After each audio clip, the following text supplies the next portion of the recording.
love is like leaves in the fall, cause some people get scared and leave when you fall. Speaking of which, I met this girl the other day, the type of girl to make the pain fade away. And I have a feeling she gon' be my next, cause she make me forget all about my ex. I'm talking something that's deeper than just sex, but you'll win somehow, so give up on the battle, baby. It's hard, I know. Hey, what's going on, guys? Thanks for clicking on the video. We have not done a Q&A in a long time, so if that is something you guys are interested in, go ahead and leave some questions down below, and if you're not interested, that's perfectly fine. You will not hurt my feelings at all. But I figured what I would do if there was some interest, I would gather the questions, maybe throw them in a Word document, and just answer them sporadically throughout videos. Maybe one a video, or maybe I'll answer a few when I'm talking over some training footage. But I don't know that I want to sit down and do a dedicated Q&A type of video, because from the feedback I get, it's not that interesting. But I don't know. You guys let me know.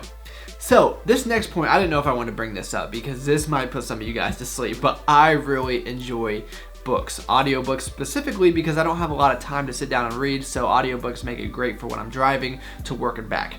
And one of my favorite books is by Jack Welch, who used to be the CEO of General Electric. And he was a little bit controversial, mostly because he was known for cutting bottom performers, and a lot of people thought of that as being harsh.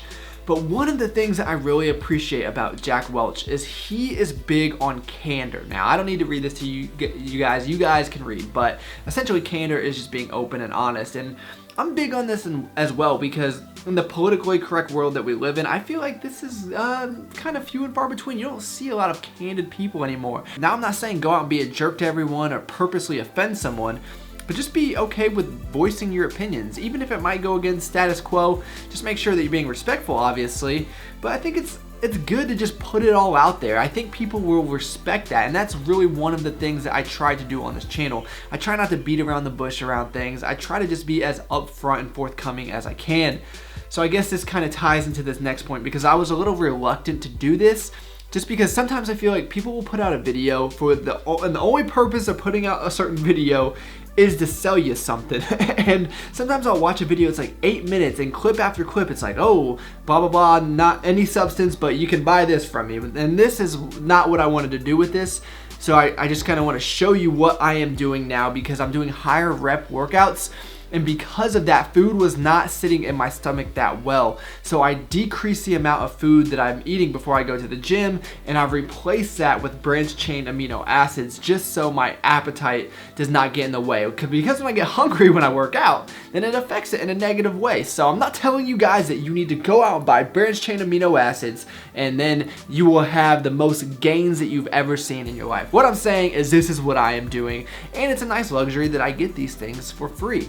So I've been doing that lately, and I've been feeling much better. So really what I used to eat on weekdays when I go to the gym is an apple and 2 or 3 rice cakes. So I cut out the rice cakes and I'll eat maybe the whole apple, maybe just half the apple. So I'm essentially going fasted, and I always have a half scoop of protein powder in my coffee, and things have just been feeling much better. And it's because my endurance is obviously getting better as well, and I'm just adapting to the training. So things in the program are moving in the right direction.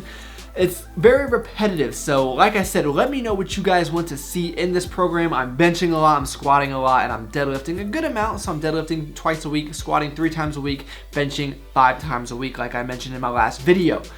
So I kind of just want to tell you guys what's going on and throw you some training footage. So I don't really want to keep you guys for too long. I know I've been talking. If you guys want me to go into more about audiobooks and candor, which I think are very important, maybe I'll just throw in a few things, because one of the things that I've noticed is that the more I read, the more I listen to, the more I learn, the more I realize I don't know, which is very motivating to me, because I am definitely the type of person that wants to know everything. And obviously I'll never be able to do that. So being able to pass a few tips and tricks along to you guys, or maybe just a few pieces of knowledge, maybe that would be beneficial, and it would kind of differentiate me from some of the other channels. But maybe it'll just put you guys to sleep, like I said. So that's it.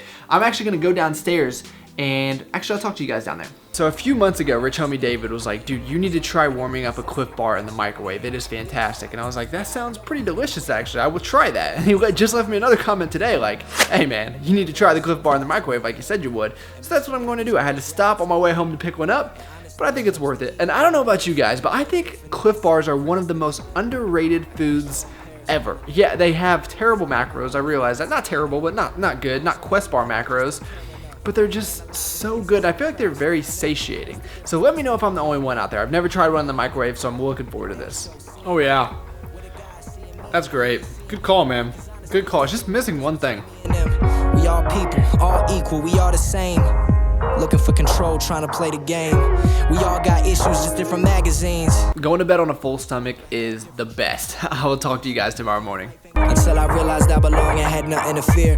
Who would have thought I would mingle with celebrity singles? In a room full of Grammy winners discussing they singles. Some people love you, some people hate you, some people need you. Some people act like they know you, but they can't even read you. The effort I put in the music still the same amount. I'll be right here next to you. What's that? Well, I can tell a story about my morning watching Boy Meets World and jerking off to the Pendulum. It's like the 14-year-old Panga. Did not end up getting a whole lot of sleep last night. A lot of things going on kept me up.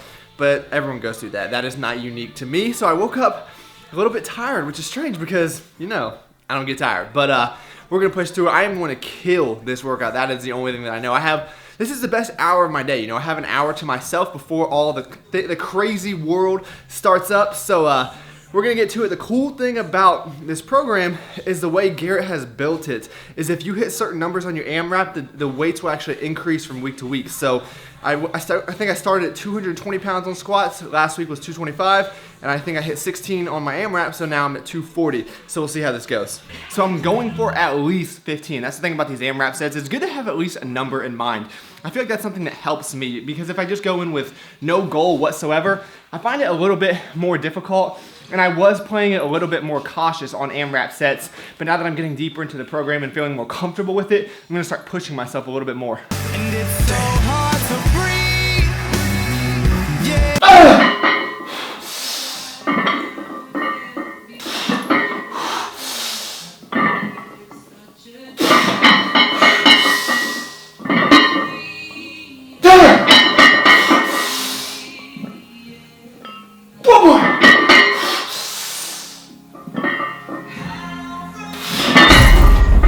Are you guys picking up on the pattern yet? We do 2 sets of squats, then an AMRAP set, 2 sets of closed grip bench, and then an AMRAP set. The love of my life, Snickerdoodle Oats. Pretty good volume. A little bit better volume. Now that's what I'm talking about. I try to get it as close to the top as possible. I'm just gonna cover this guy up. So it's always funny to go from this to this in a matter of minutes. And it's gonna be a great day, not just for me, but for you. You are going to have a fantastic day as well, I guarantee it. Today was a good day. A lot of people will ask, why do I go to the gym so early? And this is one of the reasons, because when you get home at maybe 8:30 or 9 o'clock at night, who wants to go to the gym after that? I don't even know if I could. My performance would not be as good as it is in the morning. I can tell you that. I know it's not optimal to go that early when you've just been awake for a few minutes, but it's much better than going in the evening, at least for me. So that answers that question. Hey, what's up guys? This won't take long. I just want to show you this protein pudding really quick. I know I've shown it to you before, but I've been getting a lot of questions on it, and I know I have a lot of new people here on the channel, and it is so easy. So all you have to do is take 4 ingredients: Greek yogurt, protein powder, pudding mix, and some almond milk. And you can throw xanthan gum in there if you like. That's kind of optional. I like it because it gives you a little bit more volume. And really all you do is you throw them all into a blender, you blend it up, and you can eat it from there. But what I recommend people do is actually put it in the fridge just for maybe an hour or two, just so it thickens up a little bit more. Then you got a lot of volume, and this stuff tastes delicious. I've said this before, but I prefer the cookies and cream. You can do it with any type of flavor that, or any type of protein powder that you like. But just mix and match, you know, find what you like. The vanilla and cookies and cream goes well together. I think chocolate and butterscotch goes well together. But like I said, it's not a perfect science, just do what you like. And of course, you can always top it with anything you want. I chose to go with these cookies and cream goldfish, which seems a little bit strange. Of course, you can top it with anything that you like. I chose to go with these cookies and cream goldfish, which seems a little bit strange. But I figured, hey, let's give it a shot. There you go, you got a 4-ingredient, low-calorie dessert that tastes amazing. Don't say I never did anything for you. Let me know if you guys try that out. If you do, I guarantee you that you will like it. And that's gonna be the end of the video. So thank you for taking the time out of your day to watch. I always appreciate that. Please like the video if you did enjoy it, and I'll talk to all of you in the next one.